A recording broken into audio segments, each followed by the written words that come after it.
Hello అండి. JoSAA 2024 కౌన్సెలింగ్‌కి సంబంధించి updates ఒకసారి మనము చూద్దాం ఈ వీడియోలో. సో, మనకొచ్చేసి ఇక్కడ అప్డేటెడ్ షెడ్యూల్ అయితే ఇక్కడ ఇవ్వడం జరిగింది. 27థ్ రోజు ఇది అప్డేట్ చేశారు. ఇక్కడ చూడండి. సో, దానికి సంబంధించి మనం ఒకసారి ఇది ఓపెన్ చేసి చూసినట్లయితే సెకండ్ రౌండ్ అలాట్‌మెంట్స్ మనకి 27థ్ రోజున ఇవ్వడం జరిగింది. సో, ఆల్రెడీ ఎవరికైతే ఫస్ట్ రౌండ్‌లో సీటు రాకుండా సెకండ్ రౌండ్‌లో సీటొచ్చిందో వాళ్ళందరూ గూడా ఆన్‌లైన్‌లో సర్టిఫికేట్స్ అన్నీ అప్‌లోడ్ చేసి ఫీ పేమెంట్ చేయాల్సి ఉంటుందనమాట. ఎవరికైతే ఫస్ట్ ఫేజ్‌లో సీటొచ్చి సెకండ్ ఫేజ్‌లో గూడా సీటు మళ్ళీ అప్‌గ్రేడ్ అయిందనుకోండి. సో, వాళ్ళు మళ్ళీ అప్‌లోడ్ చేయాల్సిన అవసరం లేదు. సో, ఇప్పుడు మనం ఒక్కొక్క కేస్ బై కేసు డీటెయిల్డ్‌గా డిస్కస్ చేద్దాము. సో, ఒకసారి మీరు చూడండి. ఇప్పుడు ఫర్ ఎగ్జాంపుల్ ఫస్ట్ కేస్ తీసుకున్నట్లయితే ఫస్ట్ రౌండ్‌లో సీట్ రాలేదు. సెకండ్ రౌండ్‌లో సీటొచ్చింది. సో, సెకండ్ రౌండ్‌లో సీటొచ్చిన వాళ్ళు ఏం చేయాలి? ఫస్ట్ మీరు మీ పోర్టల్‌కి లాగిన్ అయ్యి సో, దాంట్లో మీరు ఫ్లోట్, స్లైడ్, ఫ్రీజ్ ఈ మూడిట్లో ఏదో ఒక ఆప్షన్ తీసుకోవాలి. జనరల్‌గా అందరూ ఫ్లోట్ తీసుకుంటారు. ఎందుకనంటే ఇంకా ఏమైనా మంచి ఛాన్స్ ఉంటే, అవకాశం ఉంటే మనకి బెటర్ చాయిస్ ఏదన్నా సీట్ రావచ్చు అన్న ఉద్దేశంతోని ఫ్లోట్ ఆప్షన్ తీసుకుంటారు. సో, దాని తర్వాత మనకి డాక్యుమెంట్స్ అప్‌లోడ్ అనే ప్రాసెస్ ఉంటుంది. సో, అది కూడా అప్‌లోడ్ చేసేసి ఆ పీడీఎఫ్ డాక్యుమెంట్స్ అన్నీ కూడా 500 కేబీ లోపల ఉండాలి. ఇవన్నీ కూడా జాగ్రత్తగా చూసుకోండి. ఇన్ కేస్ మీకు ఏదైనా డౌట్ ఉన్నట్లయితే కింద కామెంట్స్‌లో రాయండి. అవన్నిటికి కూడా నేను ఎక్స్‌ప్లెయిన్ చేస్తాను. అదేవిధంగా మీకు ఒక నెక్స్ట్ మీరు డాక్యుమెంట్స్ అప్‌లోడ్ చేయడం అయిపోయిన తర్వాత ఫీజ్ పేమెంట్ చేయాల్సి ఉంటుంది. దానికి ఒక క్యాన్సెల్డ్ చెక్కు లేదా passbook, bank passbook account number details అవన్నీ కనిపించేలాగా మీరు స్కాన్ చేసి దాన్ని కూడా అప్‌లోడ్ చేయాల్సి ఉంటుంది మీ అకౌంట్. ఎందుకంటే మీరు ఫీ పే చేసిన తర్వాత ఇన్ కేస్ ఫ్యూచర్‌లో నెక్స్ట్ తర్వాత రౌండ్స్‌లో మీరు ఎప్పుడైనా సీట్ విత్‌డ్రా చేసుకున్నట్లయితే సో, మీ ఫీజు మీకు రీఫండ్ వస్తుంది కాబట్టి మీకు ఆ బ్యాంక్ అకౌంట్ అనేది ఇవ్వాల్సి ఉంటుందని స్టూడెంట్‌ది ఉంటే స్టూడెంట్‌ది ఇవ్వచ్చు. లేదంటే పేరెంట్స్‌దైనా పర్వాలేదు. ఎవరిదైనా ఇవ్వచ్చనమాట. సో, ఆ విధంగా మీరు అవన్నీ అప్‌లోడ్ చేసేసి ఫీజు కూడా పే చేయాల్సి ఉంటుంది. సో, ఫీజ్ ఎంతో మీకు ఆల్రెడీ తెలుసు. మీ పోర్టల్‌లో మీరు పే ఫీ అని క్లిక్ చేయంగానే ఆటోమేటిక్‌గా మీకు కనిపిస్తుంది. ఎస్సీ, ఎస్టీ, పీడబ్ల్యూడీ వాళ్ళకైతే 17,500 మిగిలిన వాళ్ళకి 35,000 ఉంటుంది. సో, ఇది ప్రాసెస్ అనమాట. ఇది ఫస్ట్ కేసు. ఫస్ట్ రౌండ్‌లో సీట్ రాలేదు. బట్ సెకండ్ రౌండ్‌లో సీటొచ్చింది. వీళ్ళందరూ ఈ ప్రాసెస్ అంతా చేయాల్సి ఉంటుంది. సో, ఇక రెండో కేసు తీసుకున్నట్లయితే ఫస్ట్ రౌండ్‌లో సీటొచ్చింది. సో, వాళ్ళు ఆల్రెడీ ఫీ పేమెంట్ చేశారు, డాక్యుమెంట్స్ అప్‌లోడ్ చేశారు, ఇవన్నీ చేశారు. ఫ్లోట్ ఆప్షన్ కూడా పెట్టారు కాబట్టి ఇప్పుడు సెకండ్ రౌండ్‌లో మళ్ళీ సీటు అప్‌గ్రేడ్ అయింది అనుకుందాం. ఓకే. అప్‌గ్రేడ్ అయినప్పుడు ఏం చేయాలి? ఇప్పుడు మీరు ఆల్రెడీ ఫ్లోట్ ఆప్షన్ పెట్టారు కాబట్టి అది అలాగే ఉంటుంది. సో, ఇన్ కేస్ మీరు దాన్ని చేంజ్ చేయాలనుకుంటే చేంజ్ విల్లింగ్‌నెస్ అని చెప్పేసి మీకు లెఫ్ట్ సైడ్‌లో ఒక లింక్ ఉంటుందనమాట. ఆ లింక్ మీరు క్లిక్ చేసినట్లయితే మీరు ఫ్లోట్ నుంచి స్లైడ్‌కి గానీ లేకపోతే ఫ్రీజ్‌కి గానీ మీరు ఆప్షన్ పెట్టుకోవచ్చనమాట. సో, ఇది ఒక ఆప్షను. రెండోదేంటంటే మీరు మళ్ళీ సర్టిఫికేట్స్ అప్‌లోడ్ చేయాల్సిన అవసరం లేదు. అది ఆల్రెడీ మీరు ఫస్ట్ రౌండ్‌లో సీట్ వచ్చినప్పుడు చేశారు కాబట్టి ప్రాబ్లమ్ లేదు. నెక్స్ట్ ఫీజు కూడా ఇప్పుడేం పే చేయాల్సిన అవసరం లేదు. సో, మీరు ఓకే అనుకుంటే ఫ్రీజ్ చేసుకోవాలి. లేదు ఆ institution okay. Within the institution వేరేది అంటే మీకిప్పుడు ఫస్ట్ రౌండ్‌లోది క్యాన్సిల్ అయిపోద్ది ఆటోమేటిక్‌గా. మీకు సెకండ్ రౌండ్‌లో సీట్ ఏదైతే వస్తుందో, ఫస్ట్ రౌండ్‌లో వచ్చింది ఆటోమేటిక్‌గా క్యాన్సిల్ అయిపోతుంది. కాబట్టి ఇప్పుడు మనం మాట్లాడుకునేది సెకండ్ రౌండ్‌లో వచ్చిన సీట్ గురించి. ఈ సెకండ్ రౌండ్‌లో వచ్చిన సీట్ ఏదైతే ఇన్‌స్టిట్యూషన్‌లో వచ్చిందో, ఆ ఇన్‌స్టిట్యూషన్‌లో మీకు వేరే వితిన్ దట్ ఇన్‌స్టిట్యూషన్ మారడం ఇష్టం లేదు. బట్ దాంట్లో వేరే బ్రాంచ్ వస్తే ఓకే నాకు అనుకున్నప్పుడు మీరు స్లైడ్ ఆప్షన్ తీసుకోండి. లేదు అనంటే నీకు ఆ ఇన్‌స్టిట్యూషన్ ఇప్పుడేదైతే వచ్చిందో సెకండ్ రౌండ్‌లో ఆ ఇన్‌స్టిట్యూషను అదేవిధంగా ఆ బ్రాంచ్ కూడా ఓకే అని అనుకుంటే అప్పుడు మీరు ఫ్రీజ్ చేసేసుకోండి.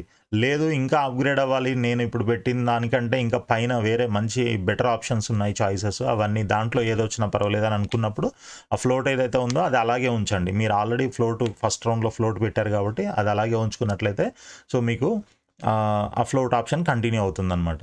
సో, ఇంకా మీరు చేసేదేం లేదు. ఓకే. సో, ఇంకొక కేసొచ్చేసి ఫస్ట్ రౌండ్‌లో సీట్ అలాట్ అయింది. ఓకే.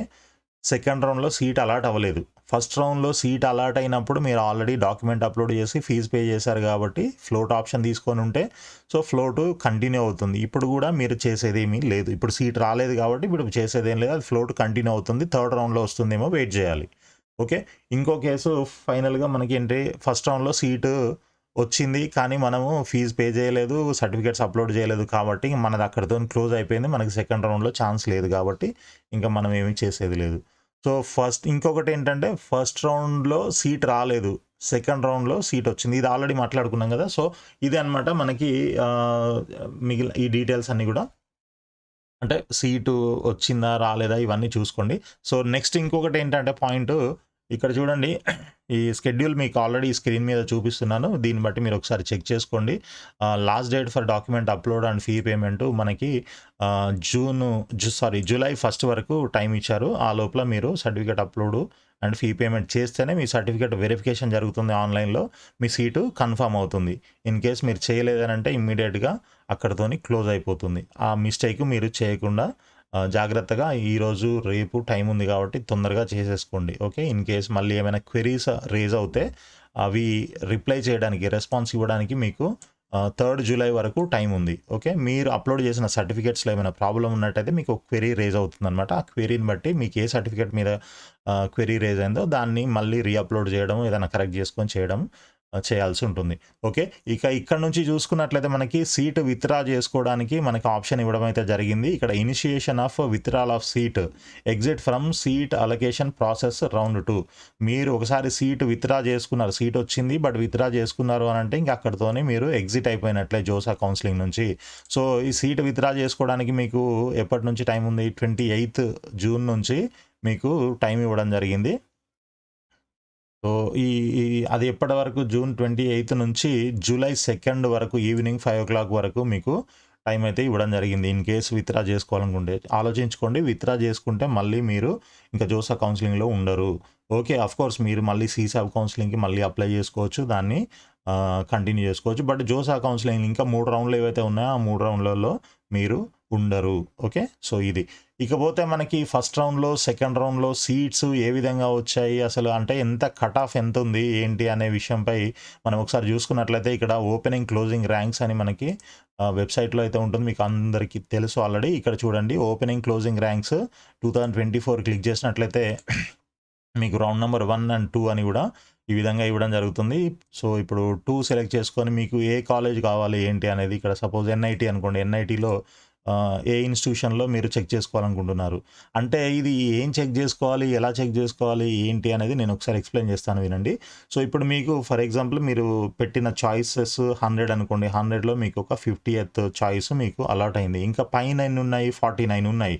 సో, ఈ 49 ఆప్షన్స్ ఏవైతే ఉన్నాయో వాటి యొక్క కట్ ఆఫ్ ర్యాంక్స్ ఎంత అనేది మీరు చెక్ చేసుకోండి.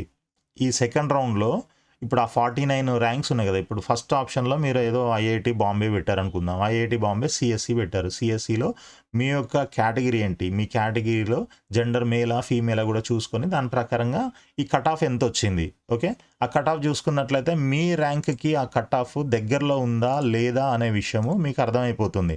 సో, నెక్స్ట్ రౌండ్‌లో రావడానికి ఛాన్స్ ఉందా? లేదా? అనేది ఒక ఐడియా కోసం అనమాట ఇది. ఫర్ ఎగ్జాంపుల్ ఇప్పుడు ఐఐటీ బాంబే తీసుకుందాము. దాంట్లో మనము కెమికల్ ఇంజినీరింగ్ అనుకుందాం ఫర్ ఎగ్జాంపుల్. కేటగిరీ వచ్చేసి మనకి ఓపెన్ కేటగిరీ పెట్టుకున్నాము. So, IIT Bombay open category gender న్యూట్రల్‌లో తీసుకున్నట్టయితే ఇదెంత 2529కి క్లోజ్ అయింది. ఓకే. సో, ఇప్పుడు మన ర్యాంకు 3000 ఉందనుకోండి. ఇంకెంత ఇంకొక 500 ర్యాంక్సే డిఫరెన్స్ ఉంది. కాబట్టి మరి మనకి సీట్ వస్తుందా? రాదా? అనేది మనకి కొంచెం ఒక ఐడియా అంటే 500 కాబట్టి మేబీ లక్కీగా ఏదైనా ఛాన్స్ ఉంటే రావచ్చు అని కొంత హోప్ ఉంటుంది. లేదు అనంటే ఎక్కువ డిఫరెన్స్ ఉంది. ఒక 3000, 2000 డిఫరెన్స్ ఉంది అనంటే అక్కడ రాకపోవచ్చు. సో, ఈ విధంగా మీరు ఈ కట్ ఆఫ్ ర్యాంక్స్ చూసుకొని మీరు ఒక ఐడియా తెచ్చుకున్నట్లయితే మీకు అర్థమవుతుందనమాట. సో, ఇక్కడ నేనేం చేశానంటే మనకి ఈ ఐఐటీస్‌లో ఫస్ట్ రౌండ్‌లో, సెకండ్ రౌండ్‌లో ఎంతెంత వరకు కట్ ఆఫ్ అయింది. ఓకే. మనకిప్పుడు 2 రౌండ్స్ రిజల్ట్స్ వచ్చాయి కాబట్టి category wise and seat pool మేలా, ఫీమేలా అనే దాని మీద డిపెండ్ అయ్యి మనకి రౌండ్ 1, రౌండ్ 2లో మనకి ఎంతెంత ర్యాంక్ కట్ ఆఫ్ అయ్యాయి అనేది నేను నిన్న చెక్ చేయడం జరిగిందనమాట. సో, దానికి సంబంధించిన డీటెయిల్స్ ఇవన్నీ కూడా ఐఐటీస్‌కి సంబంధించినవి. సో, ఈడబ్ల్యూఎస్ తీసుకున్నట్లయితే ఫీమేల్ కోటాలో 4976 ఉంటే సెకండ్ రౌండ్‌లో కూడా 4976 ఇక్కడ ఎటువంటి చేంజ్ లేదు. ఓకే. అదేవిధంగా జెండర్ న్యూట్రల్ తీసుకున్నా కూడా మనకి సేమ్ ఉన్నాయన్నమాట. నెక్స్ట్ వచ్చేసి మనకి ఓబీసీ, ఎన్సీఎల్ ఫీమేల్ తీసుకుంటే అది సేమే ఉంది. ఓకే. ఇక్కడ జెండర్ న్యూట్రల్ ఓబీసీలో 8015 ఫస్ట్ రౌండ్‌లో ఉంటే ఇక్కడ వచ్చేసి మనకి 8033 కొంచెం పెరిగిందనమాట. ఒక 18 ర్యాంక్స్ పెరగడం జరిగింది. సో, అదేవిధంగా ఓపెన్ తీసుకున్నట్లయితే ఫీమేల్ కోటాలో 25,278 అది కూడా మారలేదు. అండ్ జెండర్ న్యూట్రల్‌లో 21,028 ఉంటే 21,448 ఓకే. సో, ఈ విధంగా ఉన్నది. తర్వాత ఎస్సీ ఫీమేల్ 424049 91 ఇక్కడ అంటే మనకు ఒక 750 ర్యాంక్స్ పెరగడం జరిగిందనమాట. జెండర్ న్యూట్రల్ తీసుకున్నట్లయితే 47 ఇది ఒక్కసారి చెక్ చేయాలి. నేను మళ్ళీ చెక్ చేసి చెప్తాను మీకు. 47 ఇది 43 వరకే క్లోజింగ్ చూపిస్తుంది. సో, ఎస్టీ ఫీమేల్ 1800 ఇది 1700 చూపిస్తుంది. ఇది 1755, 1755 ఇదైతే సేమ్ చూపిస్తుంది. బట్ ఈ 2 ర్యాంక్స్ ఒకసారి మళ్ళీ నేను చెక్ చేసి మీకు నెక్స్ట్ వీడియోలో అప్డేట్ చేస్తాను. సో, అదేవిధంగా ఎన్ఐటీ అదర్ స్టేట్ కోటా తీసుకున్నట్లయితే మనకి ఈ విధంగా ఉన్నాయన్నమాట.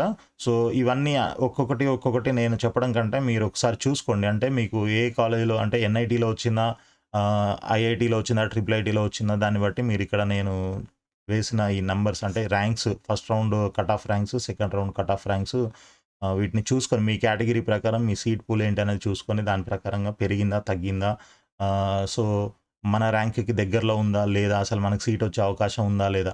అండ్ ఇంకొక పాయింట్ మీరు గుర్తుపెట్టుకోవాల్సింది ఏంటంటే ఇక్కడ ఈ కట్ ఆఫ్ ర్యాంక్ ఇంత ఉన్నంత మాత్రాన మీకు సీట్ వస్తుంది అని గ్యారంటీ లేదు. అంటే ఫర్ ఎగ్జాంపుల్ ఇప్పుడు ఎస్సీ ఫీమేల్లో ఇక్కడ 11,500 వరకు కట్ ఆఫ్ అయింది. మన ర్యాంక్ 10,000 ఉంది, బట్ మనకు సీట్ రాలేదు ఏంటి అని మీకు ఉండొచ్చు. సో, సీట్ ఎందుకు రాలేదు అని అంటే మీరు పెట్టిన నంబర్ ఆఫ్ చాయిసెస్ ఏవైతే ఉన్నాయో వాటి మీద డిపెండ్ అయి ఉంటుందన్నమాట. సో, మీరు అన్ని చాయిసెస్ ఫిల్ చేసి ఉండకపోవచ్చు. మేబీ ఇది లాస్ట్ ర్యాంక్, ఇది కట్ ఆఫ్ ర్యాంక్. నేను irrespective of branch, okay, irrespective of institution.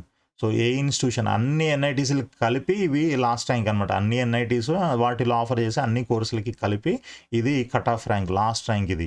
So, మీరు అన్నీ పెట్టి ఉండకపోవచ్చు మేబీ. అందుకని మీకు 10,000, 9,000 ఉన్నా కూడా మేబీ ఇక్కడ 11,000 వరకు సీట్ వచ్చిందని చూపిస్తున్నా కూడా మీకు రాలేదు అంటే రీజన్ అది అయి ఉంటుందన్నమాట. సో, ఈ విధంగా మీరు చెక్ చేసుకోండి. మీరు పెట్టిన ఆప్షన్స్ మీద డిపెండ్ అయి ఉంటుంది. ఈ కట్ ఆఫ్ ర్యాంక్స్ ఉన్నంత మాత్రాన వీటి మనకి రాలేదని మీరు అనుకోవద్దు.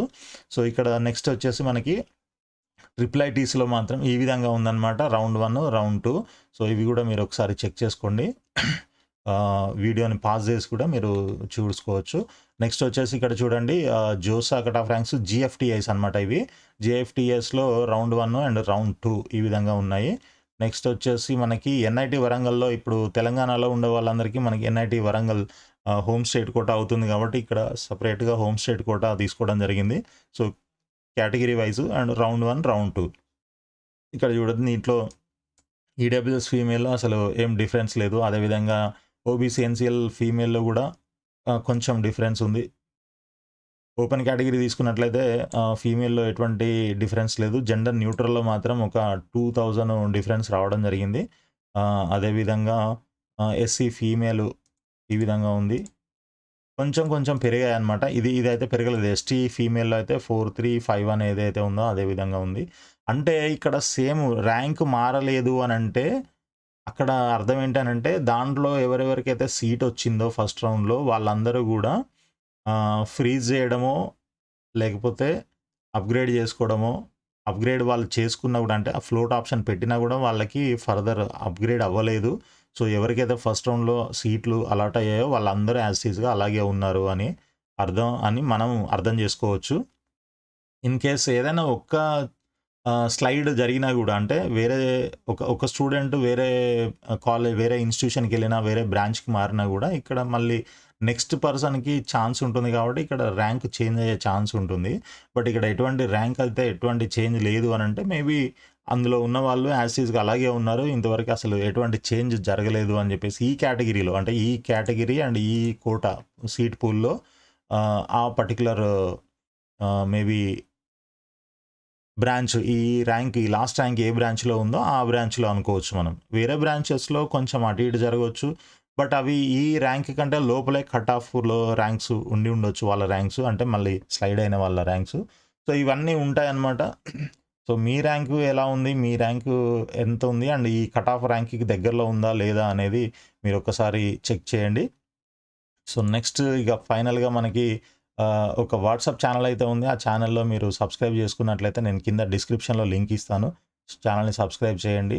చేసినట్లయితే మీకు అప్డేట్స్ అన్నీ కూడా రెగ్యులర్గా వస్తుంటాయి. ఇన్ కేస్ మీకు ఏమైనా పర్సనల్ గైడెన్స్, కౌన్సిలింగ్ సర్వీసెస్ ఏమైనా కావాలంటే మీరు వాట్సాప్లో ఈ నంబర్ని కాంటాక్ట్ చేయొచ్చు.